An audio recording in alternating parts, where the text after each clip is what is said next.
அது கண்டிப்பா ஏற்றுக்கொள்ள முடியாது. பிரதானத்துவம் இந்த கூட்டத்தில் கூட்டப்பட்டது. ஏன் இவ்வளவு ஒரு கன்ஃபியூஷன்? நான் ரொம்ப சிம்பிளான ஒரு பர்சன். அவருக்கு வேற எந்த விதமான ரைட்ஸும் கிடையாது. நேர்பட பேசு நிகழ்ச்சிக்கு உங்கள் அனைவரையும் அன்போடு வரவேற்கின்றேன். இன்றைய நிகழ்ச்சியில் நாம் வாதிக்க இருக்கக்கூடிய தலைப்பு என்பது ஜனநாயகன் படத்திற்கு தொடரக்கூடிய சிக்கல். அது பல்வேறு அரசியல் கோணங்களில் பார்க்கப்படுகிறது, விமர்சிக்கப்படுகிறது. அடுத்து இது மோடி அவர்கள் பங்கேற்ற பொங்கல் விழாவில் பராசக்தி குழுவினர் கலந்து கொண்டிருக்கிறார்கள். அதுவும் கவனிக்க வேண்டிய ஒரு நகர்வாக பார்க்கப்படுது. விஜய்க்கு ஆதரவாக களமிறங்கிய ராகுல் தொடர்ந்து காங்கிரஸ் தரப்பாக இருக்கட்டும் அல்லது ராகுல் காந்தி ஜனநாயகனுக்கு தொடரக்கூடிய சிக்கல் அதுக்கெல்லாம் அவர் எதிர்ப்பு தெரிவிக்கிறார். நேரடியாக பிரதமர் மோடியை மையமாக வைத்து விமர்சிக்கிறார். உற்று நோக்கிற திமுக அதிமுக இந்த நகர்வுகளை எல்லாம் திமுக தரப்பு அதிமுக தரப்பு பார்த்துட்டு இருக்கிறாங்க. இதையெல்லாம் நம்ம கனெக்ட் பண்ணி தான் தலைப்பை கட்டமைச்சிருக்கிறோம். மோடி, ராகுல், விஜய் என்ன நடக்கிறது, இதுதான் தலைப்பு. நான் விருந்தினர்களை உங்களுக்கு அறிமுகம் செய்து விடுகிறேன். பத்திரிகையாளர் ஜீவசகாப்தன் அவர்கள், வணக்கம் திரு ஜீவசகாப்தன். பத்திரிகையாளர் பிரியன் அவர்கள், வணக்கம் பிரியன். அரசியல் விமர்சகர் ரவீந்திரன் துரைசாமி, வணக்கம் ரவீந்திரன் துரைசாமி. நம்மோடு சுவாமிநாதன் அவர்களும் பத்திரிகையாளர் இணைந்திருக்கிறார். வணக்கம் சுவாமிநாதன். ரவீந்திரன் துரைசாமி, உங்களிடமிருந்தே தொடங்குறேன். மோடி, ராகுல், விஜய் என்ன நடக்குதுன்ற விஷயத்துல மோடி அவர்கள் பங்கேற்றிருக்கிற விழாவில் பராசக்தி குழுவினர் போயிருக்கிறாங்களே, இது அந்த அளவுக்கு அரசியல் முக்கியத்துவமா இல்ல சாதாரணமா கடந்து போற? அரசியல் முக்கியத்துவம் கொண்டதுதான், முழுக்க அரசியல் முக்கியத்துவம் கொண்டதுதான். இந்த அரசியல் முக்கியத்துவம்ங்கிறது தமிழ்நாட்டில் உள்ள சிவகார்த்தியன் விஜய் சண்டையை அல்லது காங்கிரஸுக்கு பார்கெனிங்க விஜய் ஏற்றக்கூடிய சண்டையை டெல்லிக்கு கொண்டு போயிருக்கிறாங்க. ஸோ இது இங்க ஒரு விஜய் சிவகார்த்திகேயன் ஃபைட் போயிட்டு இருக்குன்றீங்களா? விஜய் சிவகார்த்தியன் சண்டையில் மோடி உயிருக்கு நிகர்ந்த நாடு, அதன் உரிமைக்குரியவர். நாங்கள் முயற்கூட்டம் சிங்கத்தின் எதிர் நிற்க முடியுமாங்கிறத சிவகார்த்தியனுக்கு பெரிய அங்கீகாரத்தை கொடுத்து இங்கே தமிழ்நாடு பாஜக என்ன யாதுன்னு தெரியாமல் பண்ணதுக்கெல்லாம் மாற்றி ஒரு பெரிய அங்கீகாரத்தினை கொடுத்துருக்காரு. அது அஜித்துக்கு பத்மபூஷன் கொடுத்தாரு. இந்த ஒரு அங்கீகாரத்தையும் சிவகார்த்தியனுக்கு மோடி கொடுத்துருக்கிறார். இதுக்குள்ள அரசியலும் தெளிவாகவே இருக்குது. குறிப்பாக காங்கிரஸ் கட்சிக்கு பார்கெனிங் பவரை விஜய் ஏற்றுறார். விஜயோட அரசியல் நகர்வுங்கிறது பலம் நிரூபிக்கிறதுக்கு முன்னாடியே ஒரு ஆன்டி மோடி ப்ரோ ராகுல் இமேஜை அவர் எடுக்கிறாரு. கொள்கை எதிரி மோடிங்கிறாரு. கொள்கை எதிரி மோடிக்கு எதுவும் சீட்டு வந்துடக்கூடாதுங்கிறதுக்காக 2024 கஷ்டப்பட்டு கமல்ஹாசன் மாதிரி கேண்டிடேட் போட்டிருக்கலாம். அவர் கேண்டிடேட் போட்டாருன்னா அது ராகுலை பாதிச்சிடும். ராகுல் அணி திமுக ராகுல் அணியை பாதிச்சிரும்னு தருமபுரி பாதிச்சிருக்கலாம், விருதுநகரில் ராகுல் அணி பாதிச்சு விஜய் பிரபாகரன் வந்திருக்கலாம், கோயம்புத்தூரில் பாதிச்சிருக்கலாம், ஏசி சண்முகம் சீட்டு பாதிச்சிருக்கலாம். இப்படி நாமக்கல் இந்த மாதிரி சீட்டு பாதிச்சு ஒரு 5 சீட்டு ராகுலுக்கு அடிபட்டுறக்கூடாது. அப்போ நம்ம சிஏஏ எதிர்ப்புன்னு ஒரு மோடி எதிர்ப்பை மட்டும் சொல்லிக்கிட்டு அவர் தெளிவாக உட்கார்ந்துட்டாரு. ஸோ அந்த புள்ளி அடுத்து வக்ஃப் போர்டு இது வரும்போது அதுக்கு எதிராக உச்சநீதிமன்றத்தில் அவர் வழக்கு தொடுத்தது. இதை தாண்டி ஓட் சோரின்னு ஒரு போலி தன்னோட தோல்வியை மறைக்கிறதுக்கு ராகுல் காந்தி நடத்தின ஒரு போலி போராட்டத்துக்கு தமிழ்நாட்டில் ஆளா அதற்கு கண்டனம் தெரிவித்தது. இது எல்லாமே மோடிக்கு இவருடைய நடவடிக்கைகள் காங்கிரஸுக்கு பார்கெனிங் பவரை உயர்த்துது. காங்கிரஸ் ஸ்டாலினுக்கு take it or leave it ஆஃபரை ஏத்துக்காம 3 மந்திரி வேணும், 35 எம்எல்ஏ வேணும்னு ஒரு பெரிய பார்கெனிங்க நம்ம போட்டியாளருக்கு விஜய் ஏற்றி விடுறாரு. பலம் நிரூபிக்காததுக்கு முன்னாடியே நம்மளை கொள்கை எதிரின்னு நம்மளை எதிரியா நினைக்கிற ஒரு தன்மை அவர்கிட்ட இருக்குது. ஸோ இதற்கு பாடம் படிச்சு கொடுக்கணுங்கிற எண்ணம் டெல்லி தலைமை கிட்ட தெளிவா உருவாகி. மோடி அவர்கள் பலரும் என்ன சொன்னாங்க, விஜய் பாஜக பி டீமா இருக்கலாம்னு விமர்சனம். இன்னொன்று, அவரை கூட்டணிக்குள் கொண்டு வருவதற்கு தான் இப்படி ஒரு நெருக்கடின்னு. ஆனா நீங்க சொல்றீங்க நேரடியா எதுக்குறார் மோடி அவர்கள், நேரடியா நெருக்கடி. கண்டிப்பா சகோதரர் விஜய் யாருக்கும் பிடிஎம் கிடையாது, யாருக்கும் பிடிஎம் கிடையாது. எல்லாரும் தங்கள் வளர்றதுக்கு தான் முயற்சி பண்ணுவாங்க. அந்த வகையில தான் வளர்றதுக்கு தான் அவர் ஒரு முயற்சி எடுத்தாரு. அதுல தப்பு இல்லை, அவர் பிடிஎம்மே கிடையாது. நான் இதை பலமுறை சொல்லியிருக்கிறேன். ஆனா அந்த முயற்சிங்கிறது மோடிக்கு எதிராட்டும் ராகுலுக்கு ஆதரவாட்டும் பல நிரூபிக்கிறதுக்கு முன்னாடி ஐயா சசிகலா நடராஜன் அம்மையார் அவங்க எடுத்தது மாதிரிப்பட்ட ஒரு தவறான வியூகமா போயிடுச்சு. நீங்க காங்கிரஸை வளர்த்து விடுவீங்க பார்கெயின் பவர்னா நான் எதிர்ப்பேன்ற ஒரு கோணம் இருக்குன்றீங்க.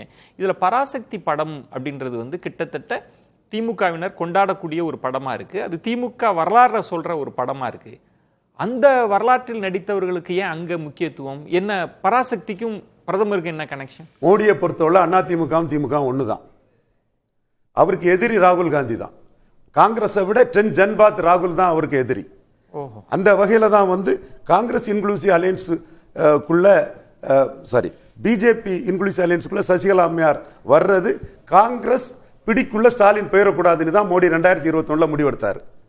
அவருக்கு எதிரியான காங்கிரஸ் பிடிக்குள்ள ஸ்டாலின் போயிட்டாருன்னா அது காங்கிரஸ் 20 சீட்டு வாங்கிடுவாங்க, 10 சீட்டை. இங்க தமிழ்நாட்டுக்குள்ள திமுக அண்ணா திமுக எரிஞ்ச கட்சி எரியாத கட்சி, காமா பயில்வான் சோமா பயில்வான் தான் பண்ணிட்டு இருப்பாங்க. இந்த 2 பயில்வானும் மோடிக்கு ஒன்று தான். அதுல யார் காங்கிரஸ் கூட இருக்கிறாரோ அவர் எதிரி. அந்த வகையில் ஸ்டாலின் எதிரி இல்லை, காங்கிரஸ் தான் எதிரின்னு 2021 சசிகலா அம்மையார் மேட்டர்ல மோடி முடிவெடுத்தாரு. இப்பவும் காங்கிரஸ் பார்கெனிங்க இதே மாதிரி விஜய் கூட்டிட்டு இருந்தாருன்னா 2029 ஸ்டாலின் 20 எம்பி சீட்டு காங்கிரஸ் கொடுத்தாகணும். இன்னைக்கே வந்து ஒரு 20 எம்பி சீட்ல தான் இந்தியாவே முடிவாகுது. அப்போ காங்கிரஸுக்கு அநியாயமா எதுவுமே செய்யாம ஒரு பார்கெனிங்ல 10-20 ஆக்கக்கூடிய ஒரு என்னோட டார்கெட் வந்து ராகுல் தான், அதை வந்து விஜய் கொடுக்கிறார். இன்னொன்று, இப்ப நீங்க விஜய மையமாக வச்சு நீங்க உங்க பார்வையில ஜனநாயகனுக்கான நெருக்கடி ஏன் மோடி அவர்கள் கொடுக்கறாங்க அப்படின்னு, இப்ப பராசக்தி படம்ன்றது கிட்டத்தட்ட இந்தி திணிப்பு எதிர்ப்பு தானே, அது அந்த கொள்கை அவங்களுக்கு உண்டு, அது மோடி அவர்களுக்கு வருத்தம் இல்லையா? அதெல்லாம் இல்ல, அதுல இந்திரா காந்திய வேம்பா காட்டுறாங்க, வில்லியா காட்டுறாங்க, அது அவருக்கு உள்ளுக்குள்ள அது அவருக்கு மகிழ்ச்சி தான். அதுல சுந்தராய சோழன் ஒரு வலதுசாரி இளைஞர்கள்லாம் இப்போ அதை பண்ணி சிவகார்த்தியனும் மோடியும் பேசிட்டு இருக்கதை போட்டு சிவகார்த்தியன் சொல்ற மாதிரி ஜி அந்த இந்திரா காந்தி வில்லி கேரக்டர் நான் தான் வடிவமைச்சேன்னு சொல்ற மாதிரி கொண்டாடுறாங்க வலதுசாரி இளைஞர்கள். கிட்டத்தட்ட பராசக்தி படத்தை இங்க திமுகவும் கொண்டாடுறாங்க, அங்க பாஜகவும் கொண்டாடுறாங்க. இவங்க அதுக்கு கிடைச்ச அங்கீகாரம். ஆமா, இவங்க கொடுத்து கொண்டது பெருஞ்சர் அண்ணா பெருந்தகையை காட்டுறது, திராவிட இயக்கம் கொண்டாடுறாங்க. மோடிக்கு அன்னைக்கு அண்ணா பெருந்தகையும் வாஜ்பாயும் ஒரே லெவல்ல தான் இருந்தாங்க. இன்னைக்கு காங்கிரஸ் ஒன்னாதான் இருந்தாங்க. இன்னைக்கு ரெலவன்ஸ்ல அது குறியீடா கூட இருக்கலாம். காங்கிரஸ்ன்றது ஒரு குறியீடு. இன்னைக்கு அது பாஜகவையும் சேர்த்து தானே அந்த படம் அடிக்குது. அப்படிலாம் அவங்க பார்க்க மாட்டாங்க. அது அவங்கள பொறுத்த வரைக்கும் எலெக்ஷன் பாலிடிக்ஸா புரிஞ்சுக்கிறாங்க. தமிழ்நாட்டில் தமிழ் சென்டிமெண்ட்டுக்கு மோடி எதிரானவர்னு இவர் ராகுல் காந்தி ஒரு ட்வீட் போடுறாரு, ஒரு எக்ஸ் தளத்தில் ஒரு பதிவிடுறாரு. அதுலயும் அவர் போல்டா சிவகார்த்தியன் விஜய் டிவிகேன்னு சொல்லியிருப்பாருன்னா மோடி ரொம்ப சந்தோஷப்பட்டுருவார். 14,000 திமுக காங்கிரஸ் கூட்டணின்னு. அதுல ரொம்ப கேர்ஃபுல்லா மோடி தமிழர்களுக்கு எதிரானவர்னு சொல்லி ஒரு ஒரு நரேட்டிவை செட் பண்ணி அவர் பேசுறாரு. இல்ல நான் தமிழருக்கு எதிரானவும் இல்ல, தமிழர்களின் உயிர்நாடி பிரச்சனை நான் அந்த டீமை வந்து பாராட்டுறேன் வாழ்த்துறேன்னு மோடி ஒரு அரசியல் செய்தியை சொல்லியிருக்கார். பிரியன், எல்லா விஷயங்களுக்குள்ளும் அரசியல் கோணமும் இருக்கலாம் அல்லது சாதாரண நிகழ்வாகவும் இருக்கலாம். இப்போ மோடி ராகுல் விஜய்ன்ற இடத்தில் ரவீந்திரன் துரைசாமி அவர்கள் சொல்வது கிட்டத்தட்ட ராகுல் பேர வலிமையை விஜய் உயர்த்துறார், அதனால மோடி கோமா அட்டாக் பண்றாருன்ற ஒன்றும், பராசக்தி குழுவினரை சந்திச்சதன் பின்னணியில் அதற்குள்ளும் ஒரு காங்கிரஸ் எதிர்ப்பு இருக்குன்னு அவர் சொல்றாரு. நீங்க எப்படி இந்த நிகழ்வு எல்லாம் பொருத்தி பார்க்கறது? இந்த ட்ரையாங்கிள் இருக்குல்ல, இந்த ட்ரையாங்கிள் வந்து தமிழ்நாடு பாலிடிக்ஸ்ல ஒரு முக்கியமான ட்ரையாங்கிள். மோடி, ராகுல், விஜய். விஜய் வந்து இன்னும் அன்டெஸ்டடா இருக்காரு, நிரூபிக்கல. ஆனா இன்னைக்கு அரசியல் அவரை சுத்தி தான் போயிட்டு இருக்கு. அவரை சுத்தி தான் போயிட்டு இருக்கு. எல்லாருமே அவரை வச்சுதான் டிமாண்ட் ஏத்துறாங்க. அவர் கூட சேர்றத காமிச்சுதான் அவர் கூட்டணிக்கு ஒரு ஆப்ஷனா எல்லாருக்கும் இருக்கார். நிறைய பேர் வந்து விஜய்க்கு ஒன்றும் இல்லைன்றாங்க. ஆனால் விஜய் வந்து இன்னைக்கு சென்டர் பாயிண்டாக வந்துட்டார் தமிழ்நாடு பாலிடிக்ஸில். தவிர்க்க முடியாத ஒரு சக்தியாக இருக்கான்னு சொல்ல முடியாது, தவிர்க்க முடியாத ஒரு இடத்துல இருக்கார். அதனால நம்ம அதை தவிர்த்துட்டு நம்ம இன்னைக்கு அரசியலை, தமிழ்நாட்டு அரசியலை நம்ம பேச முடியாது. அதனால அவருக்கு பெரிய செல்வாக்கு இருக்கு, அவர் ஆட்சிக்கு வந்துருவார், அந்த ஆங்கிளுக்கு நான் போவே இல்லை. பட் ஒரு ஒரு வல்னரபிள் பிளேஸ்ல உட்காந்துருக்காரு. அவர் செல்வாக்கு மிக்க நடிகராகவும் இருக்கார். ஸோ அதனால வந்து இப்போ அவருக்கு வர பிரச்சனைகள் வந்து உலகத்துக்கே வர பிரச்சனைகள் மாதிரி பேசப்படுது. ஆக்சுவலாக ஜனநாயகத்துக்கு வர பிரச்சனைகள் எல்லாரும் பேசுகிறாங்க, அவரை தவிர எல்லாரும் பேசுகிறாங்க. அவர் வசாமல் வாயமொழியின் கம்முன்னு இருக்கார். சிபிஐ இன்கொயரி பற்றி எல்லாரும் பேசுகிறாங்க, அவர் வாயமொழியின் கம்முன்னு இருக்கார். எதை பற்றியும் பேசுறதில்ல.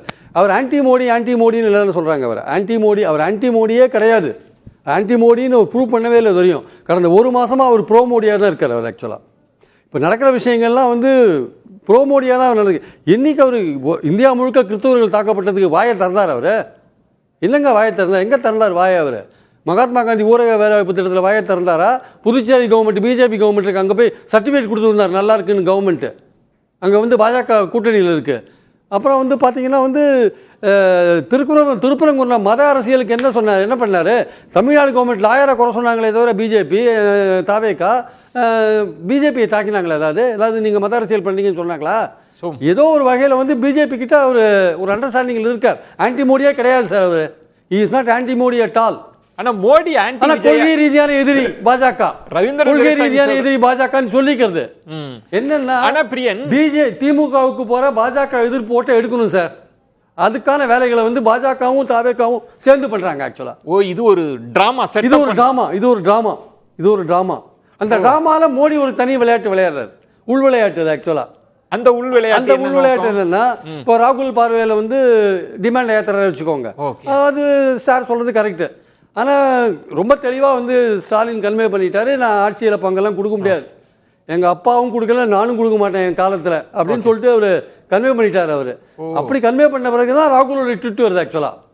கன்வே பண்ண அடுத்த நாள் தான் விஜய் ராத்திரி அங்க இருக்காரு டெல்லியில, ஏதோ ஒரு சந்திப்பு அங்க நடக்குது, அதுக்கு அடுத்த நாள் தான் ட்விட் வருது ராகுல். ஸோ மோடி இதை புரிஞ்சுட்டு என்ன பண்றாரு, அவர் ஒரு பாலிடிக்ஸ் பண்றாரு. ஆனா அந்த பாலிடிக்ஸ்ல திமுக போய் மாட்டிட்டு இருக்கு. அப்படி பாக்குறீங்க? ஆமா, அப்படிதான் நான் பாக்குறேன். திமுக வந்து மாட்டிட்டு இருக்கு ஆக்சுவலா. எப்படி சொல்றீங்க அதை? இந்த படம் என்ன படம்? பராசக்தி படம், இந்திய எதிர்ப்பு படம். இது வந்து ஒரு வரலாற்றை சொல்ற படம். அதுல இந்திரா காந்தியை வில்லியா சித்தரிச்சாங்க, அது இதெல்லாம் வந்து சும்மா அது வரலாறு தான். அது இவங்க இந்திரா காந்தி அந்த சீன்ல இருக்காங்க. ஜனவரி மாசம் 1965 she is in the scene, she was in the scene. அவர் சென்னைக்கு வராங்க, வந்து காமராஜர் சந்திக்கிறாங்க, இந்திய எதிர்ப்பு போராட்டத்தை எப்படி நிறுத்திருந்த விஷயங்கள், அப்புறம் உறுதிமொழி கொடுத்துட்டு போறாங்க. இந்தி பேசாத மக்கள் விரும்பாத வரை வந்து நாங்கள் வந்து இந்தியை திரிங்க மாட்டோம், ஆங்கிலத்தை கண்டினியூ பண்ணுவோம், அதனால நீங்க அதை பற்றி கவலைப்படாதீங்கலாம் பேசிட்டு பிரஸ் எல்லாம் பார்த்துட்டு தான் போறாங்க. 1965 ஜனவரி மாதம் நடந்த விஷயம் அதுதான் அந்த படத்தில் காமிக்கிறாங்க. காங்கிரஸுக்கு எதிரான காமிக்கல, வரலாறு தான் காமிக்கிறாங்க. வரலாறே இல்லாத பல விஷயங்களை வலதுசாரிகள் எடுத்து அதெல்லாம் விட்டதை நம்ம பார்த்தோம். காஷ்மீர் ஃபைலு, கேரளா ஸ்டோரி, வரலாறே கிடையாது. சென்சார் பாஸ் பண்ணலாம் எல்லாத்தையும். இது உண்மையான வரலாறு. இதுல எவ்வளவு கட்டு, அண்ணாவோட பேச்சு எல்லாமே கட் பண்றாங்கல்ல, தீபரவுட்டும் எல்லாமே கட் பண்றாங்கல்ல. இவ்வளவும் கட் பண்ணது யாரு? பிஜேபி கவர்மெண்ட் தான். பிஜேபியோட ஐஎன்பி மினிஸ்டர் கூப்பிட்டாருல, விருந்து வச்சாருல்ல, அவரோட தலைமையில் இருக்கிற சென்ட்ரல் போர்டு தானே அதை பண்ணினாங்க. அதை பண்ணினாங்கல்ல, அதுக்கு நீங்க ட்விட் போட்டீங்கல்ல, ஸ்டாலின் போட்டீங்களா இல்லையா, கண்டிச்சு போட்டீங்களா இல்லையா கருத்து சுதந்திரம். அப்படி இருக்கும்போது இன்னைக்கு இருக்கிற சூழல் என்ன? அண்ணாவுடைய பேச்செல்லாம் கட் பண்ண சென்சார் போர்டு, இன்னைக்கு அந்த படத்தை தயாரிச்சு திமுக ஃபேமிலி, அதை டிஸ்ட்ரிபியூட் பண்றது திமுக ஃபேமிலி, அதில் நடிச்ச கதாநாயகனோ அதில் நடிச்ச இன்னொரு வில்லனோ ரெண்டு பேரும் வந்து அந்த ஐஎன்பி மினிஸ்டர் எந்த மினிஸ்ட்ரி அதை கட் பண்ணித்தோ அந்த இதுக்கு போறாங்கன்னா, விருந்துக்கு போறாங்கன்னா யாரை கேட்டு அவங்க போறாங்க? உதயநிதிக்கு தெரியாத, அந்த ஸ்டாலின் அவர்களுக்கு தெரியாத போறாங்க, சொல்லிட்டு தானே போவாங்க. இதை நீங்க ஒரு ஸ்ட்ராட்டஜியா பண்றீங்க.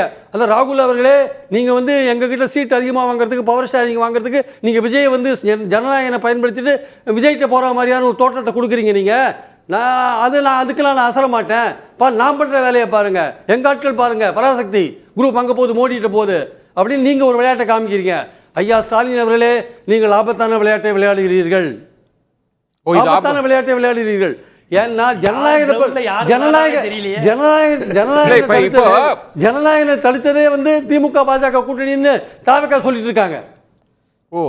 அப்படி இருக்கு. தாவேகா என்ன சொல்றாங்க, இந்த பாஜக திமுக கூட்டணி தான் ஜனநாயகனுக்கே வேட்டி வச்சிருக்கு பாருங்க, பராசக்தி தனியா வந்து வசூல் பண்ணிட்டு இருக்கு அப்படின்னு சொல்றது யாரு? பிரியன், நீங்க பராசக்தி படக்குழுவினர் போனதற்குள்ள ஏதோ ஒரு அரசியல் அந்த அரசியல் வந்து திமுக தவறா பண்றாங்க. திமுக ஒப்புதல் இருக்கும். இது வந்து மோடி கூப்பிடலாம், முருகன் கூப்பிடலாம், யார் வேணா கூப்பிடலாம் சார். உங்களுடைய ஜீவனான வசனங்களை கட் பண்ணிட்டு ஒரு படத்தை வெளில, நடந்த விஷயங்களை சொல்ற ஒரு படத்தை வந்து பல விஷயங்களை கட் பண்ணிட்டு வெளில விட்டுருக்காங்க சார். அதை நீங்க எப்படி மன்னிக்கிறீங்க? நீங்க சிவகார்த்திகேயன் போனதோ அல்ல ரவி அவங்களாம் சொல்லலாம், எங்களுக்கும் அரசியலுக்கும் சம்பந்தம் இல்லைன்னு சொல்லலாம். ஆனா அது அப்படி இன்னைக்கு உலகம் அப்படி எடுத்துக்காது. இன்னைக்கு பார்வை அப்படி, மக்களுடைய பார்வை அப்படி இருக்காது. திமுக தான் அவங்களை டெபியூட் பண்றாங்க, அவங்களை திமுக ஆட்களை தான் அவங்க பார்ப்பாங்க. இப்ப சிவகார்த்திகேயனோ இப்போ ஜெயம் ரவி அவங்க பார்க்க மாட்டாங்க. மக்கள் வந்து இது பராசக்தி படக்குழுவினர் அப்படிதான் படக்குழுவினர், பராசக்தி படக்குழுவினர் ஸ்டாலின் அல்லது உதயநிதியோட அட்வைஸ்ல தான் அவங்க போயிருக்கதா பார்ப்பாங்க. இது நான் வந்து சொல்றது வந்து சில பேர் கசப்பா இருக்கும், அதுதான் உண்மை. நீங்க வந்து ராகுல வந்து அவருக்கு ஒரு விளையாட்டு காமிக்கணும் நீங்க இந்த விஷயத்தை பண்ணீங்கன்னா, நாளைக்கு திமுக தாவேகா கூட்டணி சொல்லுவாங்க, நாங்க அன்னைக்கே சொன்னோம் பாஜகவுக்கும் திமுகவுக்கும் ஒரு கள்ள கூட்டணி இருக்குன்னு சொன்னோம், அது பாருங்க இன்னைக்கு ப்ரூவ் ஆயிடுத்து பாருங்க, பராசக்தி திரைப்படத்துக்கு போயிருக்காரு பாருங்க அப்படின்னு சொன்னா என்ன நோக்கம்? அல்டிமேட்டா மோடிக்கு என்னன்னா, திமுகவுக்கு போற பாஜக எதிர்ப்பு ஓட்டு எடுக்கணும். பாஜக தான் விஜய் எதிர்க்குது, பாஜக தான் விஜய் ஹராஸ் பண்ணுது, அப்ப நம்ம ஓட்டெல்லாம் திமுக திருப்பி பாஜக தாவேகாக்கு போடுங்கப்பா அப்படின்ற எண்ணத்தை கொண்டதுக்காக தான் மோடி இந்த விஷயத்தை பண்றார், முருகன் இந்த விஷயத்தை பண்றார். அது தெரியாத ஸ்டாலின் உதயநிதியும் இவரை உள்ள அமைச்சிருக்காங்க, பராசக்தி குழு அமைச்சிருக்காங்க. இதுதான் இந்த அரசியல் ஆக்சுவலா. பிரியன் இன்னொரு கோணத்தை உங்கள்கிட்ட சில விஷயங்கள் அவர் மாறுபடுறார். அவங்களுக்குள்ள ஒரு அண்டர்ஸ்டாண்டிங் இருக்கு. ஏன்னா அவர் ஒன்னும் ஆன்டி மோடியாலாம் இல்ல. மோடி அவர்கள் சொல்லிடுறேன், இதன் மூலமாக திராவிட பொங்கல் வந்து இந்துத்துவ பொங்கல்ல கலந்துருச்சுன்னு ஒரு சந்தேகம் எல்லாருக்கும் வந்துருச்சு. ரவீந்திரன் துரைசாமி, இப்ப பராசக்தி படக்குழுவினர் போனதுல இப்ப பிரியன் சொல்ற ஒரு பாயிண்ட் இருந்தது. அது படக்குழுவினர்னு நம்ம பார்க்கணுமா, இல்ல இண்டிபெண்டா நடிகர்களுக்கு அழைப்புன்னு புரிஞ்சுக்கிறதா, இது திமுக ஒப்புதல் இதெல்லாம் கனெக்ட் பண்ணி பார்க்கணுமா? நீங்க எப்படி புரிஞ்சுக்கிறீங்க? இதுக்குள்ள ஏதாவது அரசியல் இருக்கா? படக்குழுன்னு தான் பார்க்கணும். நீங்க அந்த ஸ்டாலின் கொடுத்த அந்த ட்வீட்ல ஜனநாயகன் பராசக்தி ரெண்டுக்கும் எதிராக தான் கொடுக்கிறாரு. அவரு ரெண்டையும் தொடர்படி தான் கொடுக்கிறாரு. ரெண்டுக்கும் எதிராக சென்சார் இருந்துங்கிறதான் கொடுக்கிறாரு. அப்ப எப்படி அலோ பண்ணாங்கன்னு பிரியன் கேட்கிறாரு. எப்படி இங்க தயாரிச்சவங்க விநியோகம் பண்றவங்க அந்த படத்தோட கனெக்ட்ல இருக்கிறவங்க எப்படி அலோ பண்ணாங்க? அதுல என்ன இருக்கு? இப்போ அந்த இடத்துல அவங்களுக்கு சினிமா மார்க்கெட்டிங்ல பெரியது. இன்னைக்கு புக் மை ஷோல மோடி பாராட்டினதும் அந்த ஒரு மணிக்கு இது அரசியல் சார். அரசியல் களத்துக்கு வந்த பிறகு நீங்க டிக்கெட் வியாபாரம், பராசக்திக்கு வியாபாரம் சார். பராசக்திக்கு வியாபாரம் சார். திமுகவுக்கு பராசக்தி நல்லா ஓடணும்ன்ற லட்சியமா இல்ல இந்த மண்ணை வென்றெடுக்கணும் திமுகன்றது லட்சியமான்னு பிரியன் கேக்குறாரு. டிஎம்கே ப்ரொடக்ஷன்ஸ் படமா இல்லையே, அது ஒரு தனி திமுக ஃபேமிலி படம் தான் சார். ரெட் ஜெயிண்ட் அதுல இருக்கு சார். அது எப்படி போனாங்கன்ற நீங்க முதல்ல நீங்க எப்படி இந்த விஷயங்கள் எல்லாம் நீங்க ஏதாவது சொல்ல விரும்புறீங்களா? எப்படி புரிஞ்சுக்கிறீங்க? ராகுல், மோடி, விஜய்னு இந்த 3 புள்ளிகள் இந்த சம்பவங்கள் எல்லாம் வச்சு நீங்க எப்படி புரிஞ்சுக்கிறீங்க? 2 கோணம் எனக்கு கிடைச்சிருக்கு. இல்ல 2 கோணம் நானும் அதை ரசிச்சேன். ஏன்னா நம்ம கண்ணுக்கு தெரியாத இவ்வளவு கூட்டணி இருக்குங்கிறத நம்ம சார் 2 பேருமே சொல்லும் போது நான் பண்ணேன். ஏன்னா திமுக தாவேகா கூட்டணி, மோடி சிவகார்த்திகேயன் கூட்டணி, மோடிக்கு எதிரி விஜய் தான். இல்லை விஜய் காரணம் காட்டி பிஜேபி திமுக எதிர்க்குதுன்னு ஒரு நிறைய புள்ளிகள். ஆனால் இது எல்லாத்துக்கும் ஒரு லாஜிக் இருக்குது. அந்த லாஜிக்கோடய அவங்க நகர்த்தினாங்க. முதல்ல சிவகார்த்திகேயன், ஜிவி பிரகாஷ், ஜெயம் ரவி இவர்களுக்கும் கொள்கைக்கு எந்த சம்மந்தமும் கிடையாது. இன்னொன்று இவர்களுக்கும் அந்த படத்துக்கும் எந்த சம்மந்தமும் கிடையாது. அந்த படத்தில் அவங்க நடித்தாங்க, அதை நம்ம ஒப்புக்கொள்ளணும். ஏன்னா அந்த படம் காங்கிரஸ் எதிர்ப்பு, பிஜேபி எதிர்ப்புலாம் இல்லை, ஒரு இந்திய எதிர்ப்புங்கிற ஒரு கான்செப்ட் சார். அந்த படத்தில் காங்கிரஸை எதிர்க்கக்கூடாதுங்கிறதெல்லாம் ரொம்ப தெளிவாக தான் வச்சுருக்கிறாங்க. பக்தவச்சலத்தை மட்டும்தான் அந்த படத்தில் ரொம்ப கார்னர் பண்ணியிருக்கிறாங்க. ரொம்ப நாசுக்கா காங்கிரஸை ரொம்ப வீரியமாலாம் காமிக்கல, ஒரு ரொம்ப உள்ளது உள்ளபடிலாம் காமிக்கல, கொஞ்சம் அவங்க சமாளிச்சு தான். நம்ம இப்படி புரிஞ்சுக்கலாமே, இப்போ ஜனநாயகனுக்கு ஒரு நெருக்கடி இருக்கு. அதை பலரும் என்ன விமர்சகர்கள் சொல்றாங்க, இது ஒரு அசாதாரணமான போக்கு. சென்சார் நடந்து கொள்கிற விதம், நீதிமன்றத்தில் வழக்காடுகிற விதம், இந்த தன்மையில் இப்படி இல்லை, இதுக்குள்ள ஏதோ ஒரு பாலிடிக்ஸ் இருக்குன்ற ஒரு பார்வை இருக்கு. நீங்க இண்டிபெண்டா இருக்கிற தனி நபர்கள், நடிகர்களை விட்டுருங்க. பிரியன் சொல்ற மாதிரி அது பராசக்தி படக்குழு தானே. முதல்ல 2ங்க, அந்த பராசக்தின்ற படக்குழுவினருக்கு எப்படி பிரதமர் கலந்து கொள்கிற ஒரு விழாவில் அவங்களுக்கு அடையாளம், அவங்களுக்கு அங்கீகாரம் கிடைக்குது? 1. இவங்க எப்படி போறாங்க, இங்க எந்த தொடர்பும் இல்லாம போயிட்டாங்களான்ற பிரியன் கேட்ட கேள்வி இருக்குல்ல, அதை பத்தி நம்ம பேசலாமா? இல்ல இவர்களுடன் அவங்க தொடர்பு இருப்பது ஆச்சரியப்படுறதுக்கு ஒண்ணுமே கிடையாது. சிவகார்த்திகேயன் ஒன்னும் தன்னை பாஜக எதிர்ப்பாளரா எந்த இடத்துல காமிச்சிருக்காரு? பராசக்தி படக்குழுன்னு பார்க்க மாட்டீங்களா? அந்த படத்தினுடைய கருத்துக்கும் அவருக்கும் தொடர்பே கிடையாதுங்க. அவர் தான் சொல்றாரு, தனி நடிகர் அமரன் ஒரு கான்செப்ட், இது ஒரு கான்செப்ட், அது அவங்க ஆளுகன்னு சொன்னாங்க, இதுல நடிச்சோன்னு இவங்க ஆளுகன்னு சொல்றாங்க, ஆனா நான் எதுலயுமே கிடையாதுன்னு சொல்றாரு.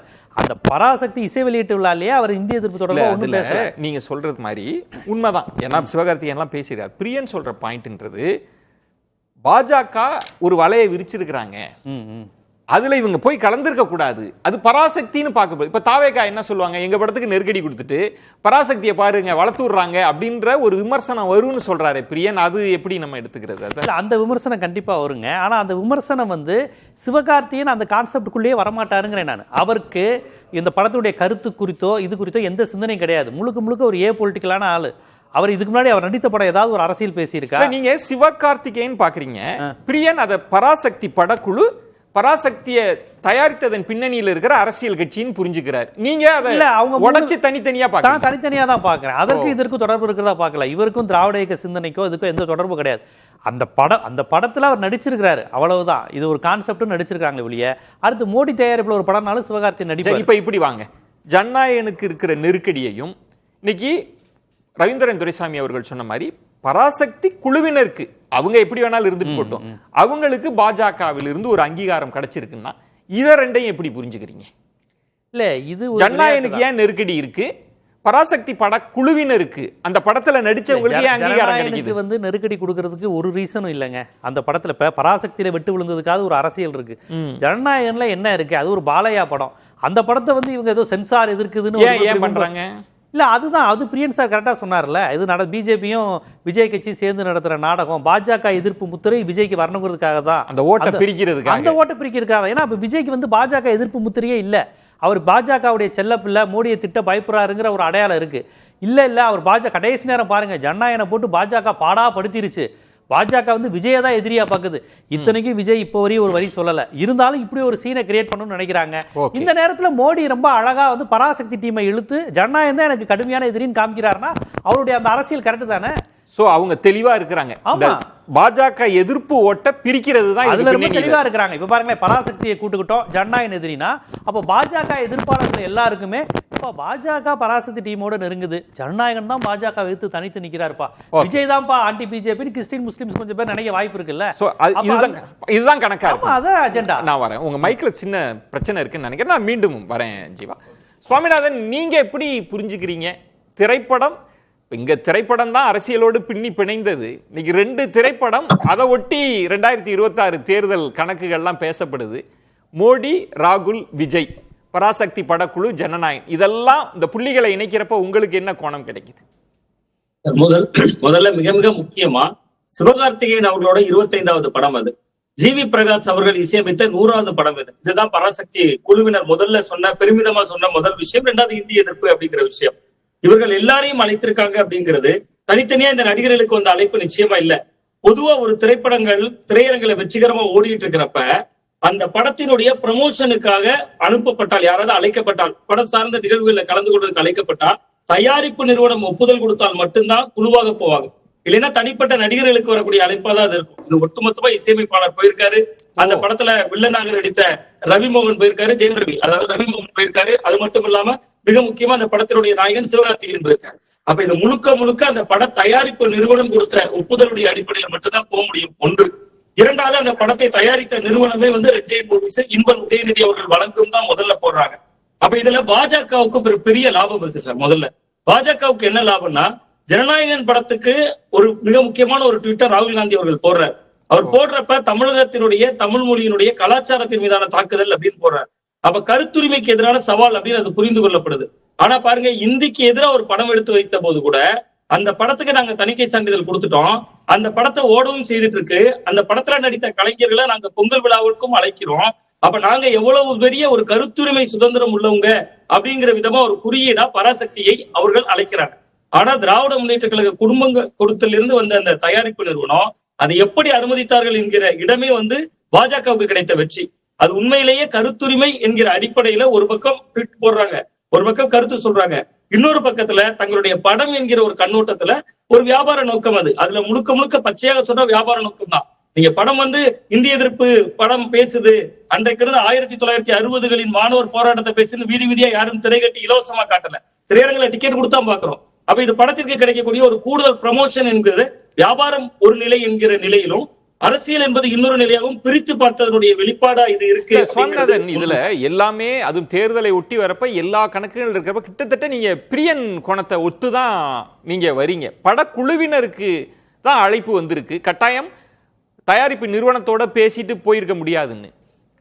நேற்று தான் ராகுல் நேரடியா சவால் விடுறார், மோடி அவர்களை கருத்து சுதந்திரத்திற்கு எதிரானவராக சித்தரிக்கிறார், உங்களோட நான் களமாறுறதுக்கு தயார்ன்றப்ப திமுக தயாரிச்சதுன்னு இப்ப பிரியன் சார்லாம் இப்ப திமுகன்னா அதை சார்ந்த நிறுவனம்னு சொல்கிற போது கிட்டத்தட்ட அது பிரதமருக்கு கிடைச்ச அங்கீகாரமா ஆயிடுச்சுன்னு சொல்ல வரீங்களா?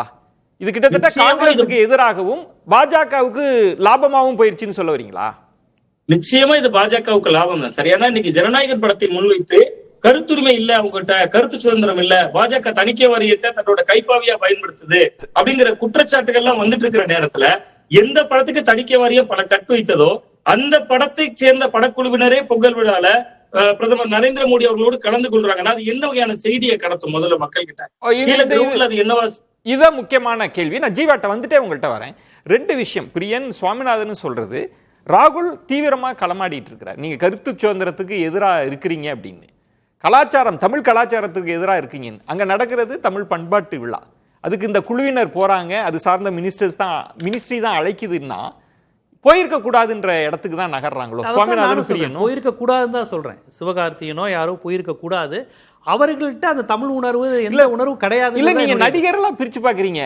பிரியனும் சுவாமிநாதன் சொல்றது அந்த நிறுவனம், தயாரிப்பு நிறுவனம், தயாரிப்பு நிறுவனம்ங்கிற அடிப்பில் அவங்க போயிருக்காங்களா? அப்படி எதுவும் செய்தி வந்திருக்கா? தயாரிப்பு நிறுவனமாவோ தயாரிப்பாளராவோ யாரும் போயிருக்காங்களா? அந்த 2 நடிகர்கள் அவங்க படத்தினுடைய கதாநாயகன் வில்லன் அப்படிங்கிற அந்த கான்செப்ட்னால அது அவங்க தான் போறாங்களே ஒழிய தயாரிப்பு நிறுவனமா அவங்க போயிருக்கிறது. நம்ம சுவாமிநாதன் இல்லாத ஒன்னை இட்டுக்கட்டி நம்ம பாக்குறமான்ற கோணமும் இருக்கே ஜீவா சொல்றதுல.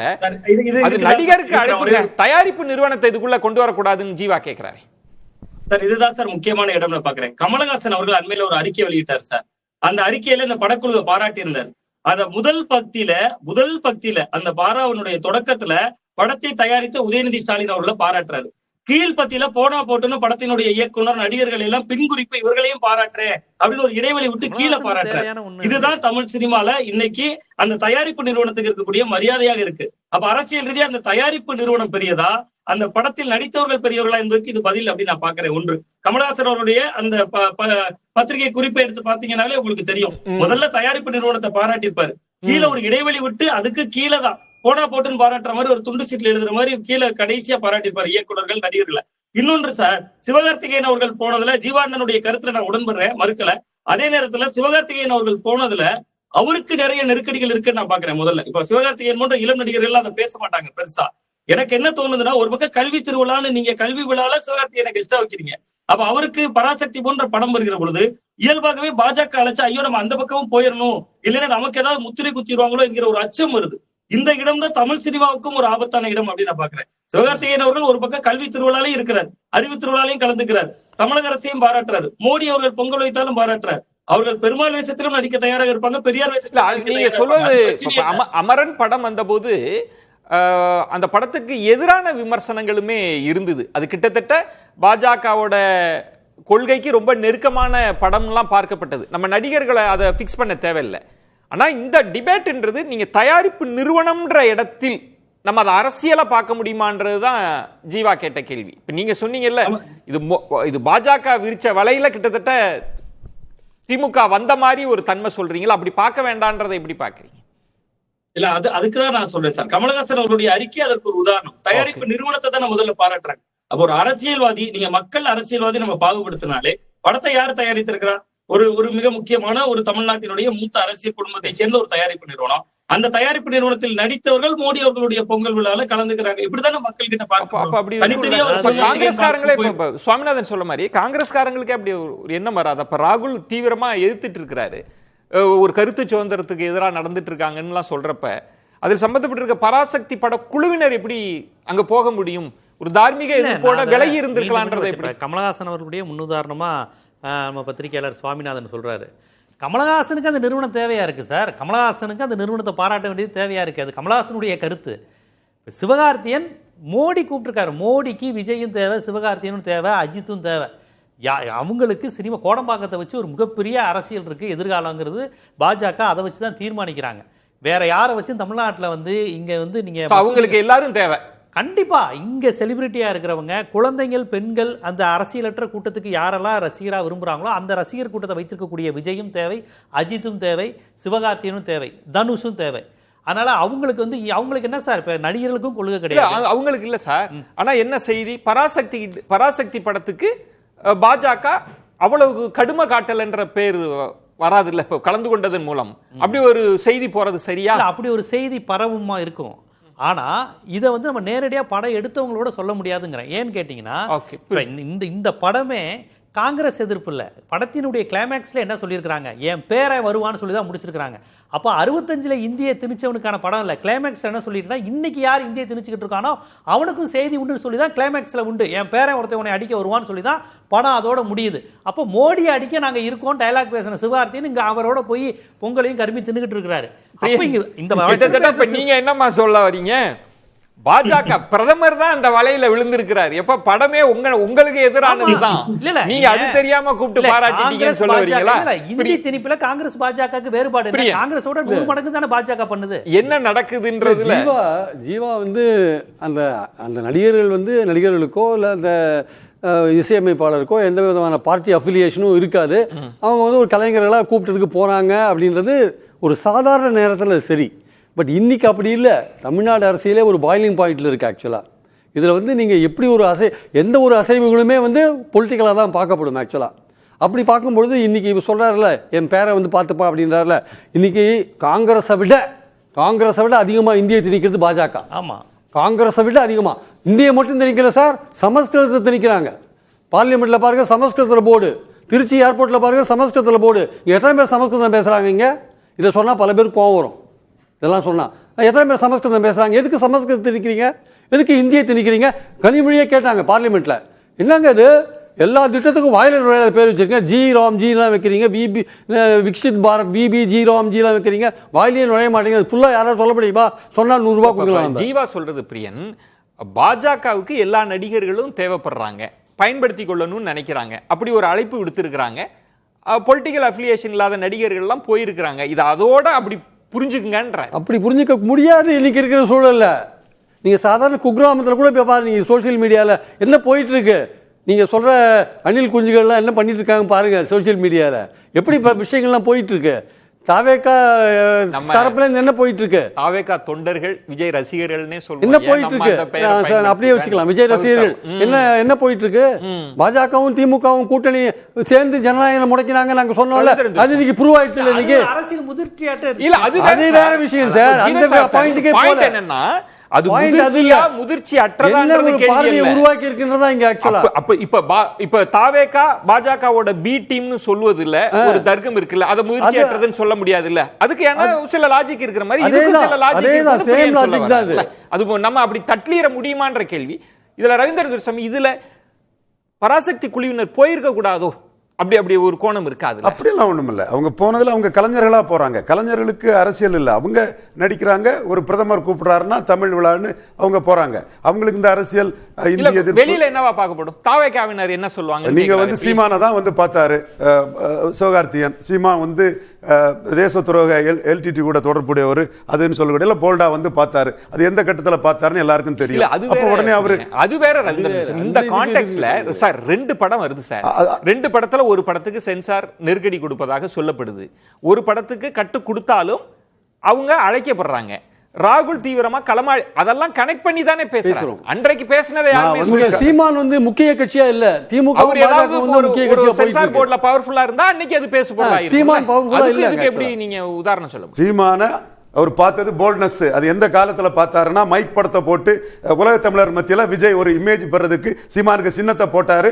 அதுக்கு பிறகு விக்கிரவாண்டி வரும்போது நடுநிலைன்னு போட்டாரு. நான் எங்க அண்ணனை பார்ப்பேன்னு போல்டா வந்து சீமான் அங்கீகரிக்கப்பட்ட தலைவரை சிவகார்த்தியம் பார்த்தாரு. உடனே அவர் என்ன நாம் தமிழரா? சரி, சீமான ப்ரொஜெக்ட் பண்ணி எத்தனை படத்துல வச்சிருக்கீங்க? இல்ல நீங்க என்ன சீமான சொல்ல வரல. சிவகார்த்தியன் எல்லாருக்கும் பொதுவானவர். இந்து கிறிஸ்தவர் முஸ்லிம் எல்லா மொழிக்கும் பொதுவானவர். இல்ல நீங்க சொன்னதுல பராசக்தி படக்குழுவினரா போயிருந்தா எஸ் அதுல உள்ள பாயிண்ட சொல்றேன். ராகுலுக்கு ஒரு சென்டிமெண்ட் இருந்து விஜய ப்ரோமோட் பண்ணு நினைக்கும் போது மோடிக்கு ஒரு சென்டிமெண்ட் இருந்து சிவகார்த்தியனை ப்ரோமோட் பண்ணு அவர் நினைக்க கூடாது. நினைக்கலாம். ஆனா எல்லாருக்கும் பொதுவான இல்ல பிரியன் என்ன சொல்றாருன்னா, அமரன் படத்தில் நடித்த சிவகார்த்திகேயனை பிரதமர் பாராட்டுறாருன்னா அப்ப அது பெரிய டிஸ்பியூட் இல்ல. இன்னைக்கு பராசக்தி பட குழுவினர் போனதுதான் டிஸ்பியூட்ன்றாங்க. விஜய் படத்துக்கு ஆதரவாட்டு ட்வீட் போட்டு தமிழர்களுக்கு மோடி எதிரின்னு சொல்லும் போதுதான் நான் தமிழருக்கு எதிரி இல்லைன்னு அவர் விரும்புறார். அதுல யாருமே மாற்று கருத்து சொல்ல ஜீவா உட்பட பராசக்தி குழுவினராக போனாங்களா அது தவிர்த்திருக்க முடியுமான்றதுதான் பாயிண்ட். பராசக்தி குழுவுல ஹீரோ பொறுத்தவரை அவர் சீமானை பார்த்திருக்கிறாரு, ஒரு பிரேக் அமரனையும் பாராட்டி அமரனையும் நடிச்சிருக்கிறாரு, ஒரு பிரேக் எடுத்து பேசலாம். அனைவருக்கும் பொதுவானவர்.